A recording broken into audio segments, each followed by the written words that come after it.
नमस्कार. माझ्या अंतरंगामध्ये मी प्रमिला आपणा सर्वांचं मनपूर्वक स्वागत करते आणि ज्या ज्या व्ह्यूअर्सनी माझ्या चॅनलचे व्हिडिओ फुल वॉच केले त्या सर्वांना धन्यवाद देते. आणि आता विषय जरा वेगळा मी निवडला. म्हणजे माझ्या चॅनलवर शक्यतो मी सामाजिक विषय मांडते आणि कधीतरी असा वेगळा विषय टाकते. शक्यतो समाजात विचार करायला लावणाऱ्या काही गोष्टी घडतात आणि त्याच्यावर आपण बोलावं. आपला पेशा शिक्षकाचा असल्यामुळे, मी शिक्षिका असल्यामुळं असे अनेक प्रकारचे लोक बघायला मिळतात आणि पालक असतील किंवा आम्ही कसं निरनिराळ्या गावात आमची बदली होते त्यामुळे तिथले जी संस्कृती, तिथलं जे कल्चर असतं त्याच्यावरती बऱ्याच अशा घटना बघायला मिळतात. तर असो, तर एक 15 दिवस झाले असतील, 15 दिवस किंवा 20 दिवस झाले असतील. तर झालं असं की एका ठिकाणी मी शाळेत गेले होते आणि आता मी नेहमी सांगते की बाबा आमच्या इकडं खूप डोंगराळ भाग आहे. शाहूवाडी तालुका हा कोल्हापूर जिल्ह्यातला दुर्गम भागातला भाग येतो. तर डोंगराळ असल्यामुळं जवळजवळ 70-75% गावंही डोंगराळ भागात येतात. मग असंच एका शाळेत जाण्याचा प्रसंग आला. शाळेत जाण्याचा प्रसंग आल्यानंतर मी गेले माझी 2 व्हीलर घेऊन. पाऊस इतका, तर भयानक पाऊस, म्हणजे मग समोरचं बघायचं म्हणजे इतकं हे व्हायचं. आणि असा स्कार्फ मी असा बांधलेला असा आणि कोटाचं इथपर्यंत कोटाची टोपी होती आणि पाऊस पडून हे सगळं भिजलेलं, तसंच पाणी आत निथळत होतं. कोट घातला काय केलं तर भिजतंच. तर मग मी त्या शाळेतलं काम आवरलं आणि असं निघले. शाळा अशी वर डोंगरावर आणि खाली एकदम मोठा स्लोप, आजूबाजूला अशा मोठ्या दऱ्या वगैरे. तर अशा सिच्युएशनमध्ये मी आपली गाडी चालवत निघाल्यानंतर जराशी पुढं असेल, 1 किलोमीटर पण झाला नसेल, तोपर्यंत मला एक बाई दिसली. हातात अशी छत्री घेतलेली. त्या छत्रीमुळं काही चेहरा वगैरे तिचा दिसतच नव्हता मला. तर मला येताना बघून ती जरा मागं सरकून उभा राहिली होती. ती पुढे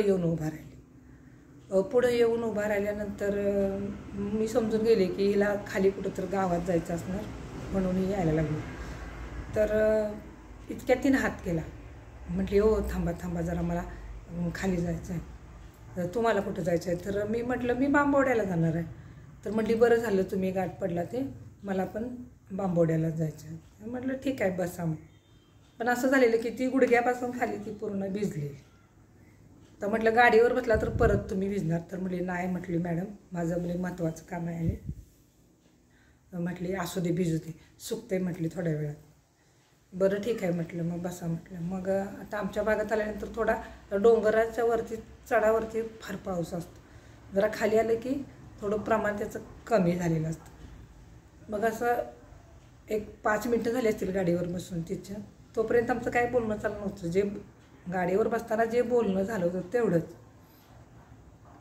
त्यानंतर मग तिनंच मला विचारलं तुम्ही शिक्षिका आहे काय म्हणून. तर म्हटलं हो. का हो म्हटलं, तुम्हाला कोणी सांगितलं? तर म्हटली मला कोणी नाही सांगितलं, मी आपलं माझ्या मनानं मी म्हटलं, म्हणजे असं वाटलं मला की तुम्ही शाळेकडून येताना दिसलं ना. तर म्हटलं हो जरा शाळेत काम होतं मग वरच्या शाळेत मी गेले होते. मग ठीक आहे म्हटली. मग जरा असं पुढं आल्यानंतर मला म्हणाली तुमचं गाव कुठलं? तुम्ही तिथं बांबवड्यातच राहता का? तर म्हटलं नाही, शेजारीच आमचं गाव आहे तिथं. मी गावाचं नाव वगैरे सगळं सांगितलं आणि थोडं आम्ही पुढं आलो. अजून आम्हाला आमच्या ठिकाणावर पोचायला अर्धा 1 तास अवकाश होताच. तर ती मला प्रश्न विचारत होती. मी आपलं तेवढी जुजबी उत्तरं देत होती. कारण एकतर वारं होतं, खाली पाऊस थोडा कमी होता परंतु वारा खूप होता. मग ती बोलायला लागली तशी मी जराशी गाडी स्लो चालवायला लागले. त्यामुळं काय झालं, वाऱ्याचा आवाज कमी यायला लागला. तर मग ती मला सांगायला लागली की म्हटली अहो माझं काम असतं, मीटिंग असते, महिन्यातून 1-2 मीटिंग असतात, मग मला जावं लागते खाली, नाहीतर एरवी मी जातच नाही. तर मी म्हटलं आता मीटिंग म्हटलं, मी जरा काळजीनं विचारलं, म्हणजे काळजीनं म्हणजे ती कुठं कामाला वगैरे आहे की काय? म्हणजे मीटिंगला जाते म्हटलं काहीतरी काम करत असेल. तर ती छोटं मोठं एक सरकारी काम तिला मिळालेलं आणि ती करत होती. ठीक आहे म्हटलं, मग पगार किती देतात वगैरे वगैरे चर्चा झाली. आणि 5-6 हजार रुपये पगार मिळतो असं तिनंच मला सांगितलं. मग मग मग मी म्हटलं अहो वरून जर खाली यायला लागलं तर मिस्टरांना किंवा मुलगा असेल किंवा कोण असेल तर त्यांना तेवढं या शेजारच्या गावापर्यंत सोडा मिळायचं. तिथनं पुढं तुम्हाला वडाप वगैरे असतं. तर ती म्हटली खाली पण वडाप असं पावसात कोण जात नाही शक्यतो. आणि मग म्हटलं मिस्टरांना सांगायचं सोडायचं. तर ती म्हटली अहो नाही म्हटले मी मिस्टर माझ्या संग बोलतच नाहीत आणि म्हटले मी म्हणजे सासरीच राहते पण मिस्टर माझ्याशी बोलत नाहीत. तर म्हटलं का हो काय झालं. तर म्हणाली ती डायरेक्टच तिनं अगदी एकदम ग्रामीण भाषा वापरली आणि म्हणाले त्याच्या रव्याला मीठ लावलं. म्हटली रव्याला मीठ म्हणजे रवा म्हणजे मटणाचा रवा. तर तिला काय म्हणायचं तर तिलाच माहिती, पण तो शब्द माझ्या आठवणीत राहिला. म्हटलं रव्याला मीठ म्हणजे काहीतरी असेल म्हटलं, ती रागानं म्हणली असेल. तर मी म्हटलं का हो असं का म्हटला तुम्ही, म्हणजे ती थोडी रागानं बोलली. तिचा हेतू मला कळाला. तर म्हटले काय करायचं म्हटली मॅडम, 2 पोरी झाल्या म्हणून मालकाने मुंबईला होते मालक, त्याने लग्नच करून म्हटले बाई घेऊन आले आणि तिची पण 2 मुलं आहेत म्हटली. मग ती म्हटलं तिची मुलं कुठं आहेत. तर म्हटली तिनं मुंबईतच ठेवली. त्याचं काय झालं मला माहीत नाही, पण डायरेक्ट घरात आला. 1 वर्ष म्हटली नवरा घरी आला नव्हता. 1 वर्षानं आला तिला घेऊन आणि आल्यानंतर म्हणली म्हणजे काय व्हायचं तर दंगा झाला, पोलीस स्टेशन झालं, सगळं झालं. मग शेवटी माझ्या 2 मुली होत्या, त्यांना सगळ्यांना सांगितलं हिला मुलगा नाही म्हणून मी बाई करून आली. पण म्हटली आत्ता पण तिला काही मूल वगैरे झालेलं नाही. तिची स्वतःची 2 मुलं आहेत तिच्या पहिल्या नवऱ्याची, असं तिनं सांगितलं.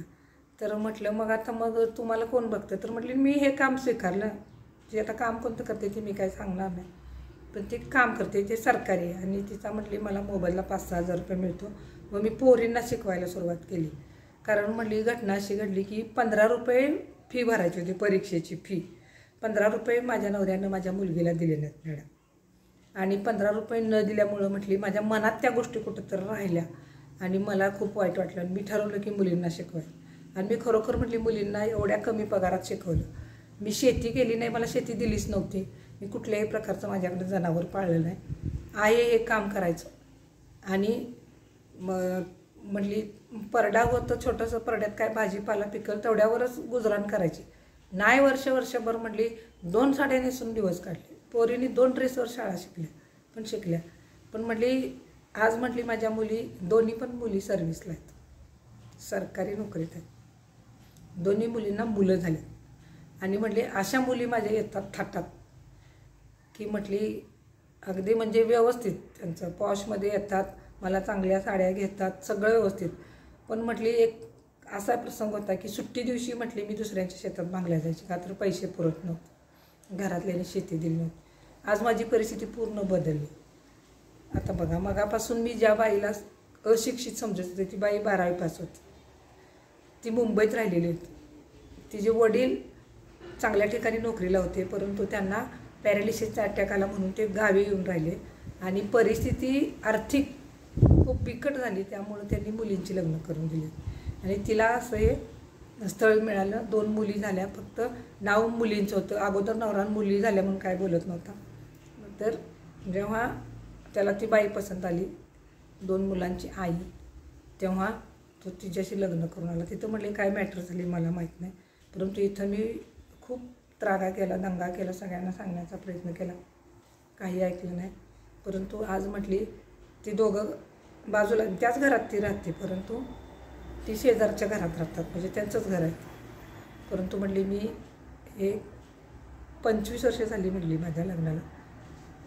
पहिली 2 मुली होईपर्यंत 5 वर्ष म्हटली माझ्यासंग तो सोबत होता. त्यानंतर माझ्या सोबत तो चांगला होता. त्यानंतर त्यानं दुसरं लग्न केलं आणि ते इतकी म्हणजे मॅटर ती म्हणजे न सांगण्यासारखी म्हटली. ती काय संस्कार त्यांच्यावर नाहीतच म्हटली असं. पण आजही तो माणूस फक्त 15 रुपये मागितले मुलगीने, तेव्हा ती बाई म्हणाली होती की अशाच पोरी शाळा शिकतील आणि उद्या हिजत चांगलं होईल. तिनंच म्हटली मला शहाणं केलं आणि खरोखर मी पोरींचं चांगलं करून दिलं.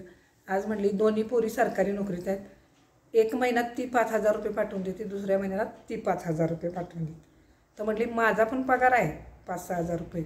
आता म्हटली 8-1 हजार मला मिळतो, सुरुवातीला 3,000 होता. तर तिनं दिलेले 5,000 हे पैसे माझे. एवढं म्हटली मी एकटीच आहे, एकटी मस्त खाते पिते. मला मोठा टी व्ही घेऊन दिला आहे पोरीने. आणि म्हटली सुट्टी असली की मला मुली कुठेही नेतात, फिरवतात आणि मी आनंदात आहे. म्हणजे सांगण्याचा हेतू हा की परिस्थितीला कधी संकट मानून घाबरायची काय गरज नाही. त्या संकटातून काहीतरी बोध घेण्यासारखा असतो. नवऱ्याशी ती बोलतच नाही, अनेक वर्ष झाली, 20 वर्ष झाली. म्हणली मी बोलत पण नाही, तिकडं बघत पण नाही. म्हटली तिकडं काय चालली. पण म्हटली मी गावातून जेव्हा जाते तेव्हा माणसं म्हणतात बास. वडील पण म्हटली माझे जेव्हा म्हणजे खूप आजारी होते, एक्सपायर झाले, तेव्हा म्हटली बास पोरी तू जिंकलीस. त्यांनी पूर्णपणे हिच्या मुलींचा विकास कसा झाला, तिनं मुलींना कसं घडवलं, वडिलांचा सपोर्ट तिला होताच, भावाचा पण होता, परंतु मुख्य माणसाचा तो म्हणजे नवरा. जर नवरा शहाणा नसला तर बाई कुठं थांबत नाही, ती स्वतःला सिद्ध केल्याशिवाय राहत, हे लक्षात ठेवा. त्यामुळं गाडीवरून आम्ही उतरलो. दरम्यानच्या प्रवासात आमची ही सगळी चर्चा, आता मी थोडी मोठी सांगितली, ती अजून काय काय सांग. उतरून आम्ही मग मी तिला म्हटलं चला आता आपण इथं एका ठिकाणी म्हटलं कॉफी घेऊया मग जाऊया. तर ती नको म्हणत होती.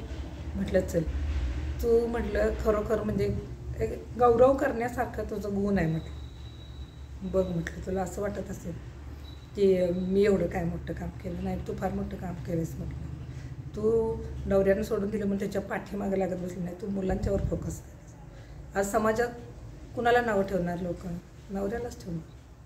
नाही बायकोला सांभाळली पण बायकोनं काहीतरी करून दाखव.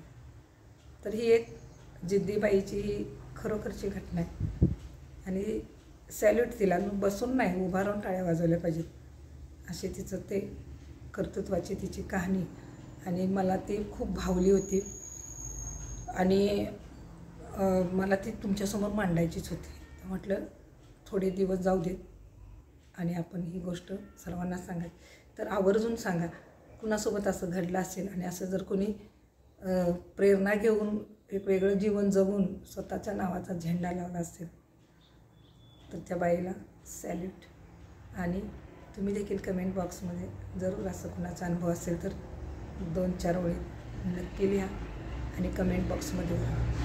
आता चॅनलला लाईक क्लिक करून. धन्यवाद.